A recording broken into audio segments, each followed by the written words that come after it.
नमस्कार, मी अमित गद्रे. तुम्ही पाहता न्यूज आणि लोकमत. या बुलेटिनची सुरुवात एका मोठ्या बातमीने आपण करूया. अंबरनाथमधील फुटीर नगरसेवकांविरोधात काँग्रेस पक्ष आता कायदेशीर कारवाई करणार आहे. भाजपात गेलेल्या नगरसेवकांचं नगरसेवक पद हे रद्द करण्यासाठी कायदेतज्ञांचा सल्ला काँग्रेसकडून घेतला जातोय. कोणत्याही परिस्थितीत भाजपात गेलेल्या नगरसेवकांचं नगरसेवक पद रद्द करायचंच असा निर्णय काँग्रेस पक्षानं घेतलेला आहे. कायदेतज्ञांच्या सल्ल्याने न्यायालयीन लढाई लढण्यात येणार आहे. अगदी सर्वोच्च न्यायालयापर्यंत लढा देण्याचीही तयारी असल्याचं काँग्रेसनं सांगितलंय.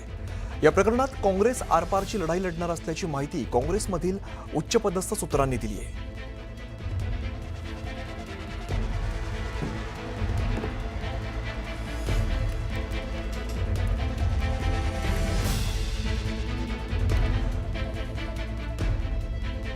आमच्या प्रतिनिधी सुस्मिता बधाणे सध्या आपल्यासोबत आहेत. त्यांच्याकडे आपण जाऊया. सुस्मिता, अंबरनाथमधील जे फुटीर नगरसेवक आहेत त्यांच्या विरोधात काँग्रेस पक्ष आता कायदेशीर लढाई लढत आहे. अनेक अर्थांनी काँग्रेसच्या लोकांनी अर्थात 12 उमेदवार हे जिंकून आले आणि जिंकून आल्यानंतर त्यांनी भाजपसोबत अभद्र युती केल्याचा एक प्रचार सगळीकडे होत आहे आणि त्यातनं काँग्रेसच्या पक्षश्रेष्ठींनी थेट कारवाई सुद्धा केलेली आहे.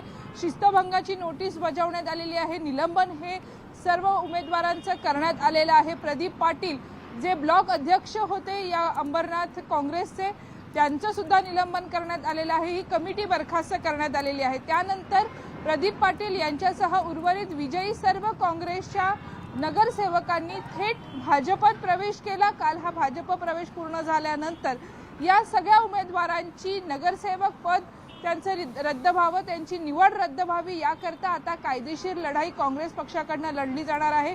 याकरता विशेष कायदेशीर सल्ला देखील घेतला जाणार आहे.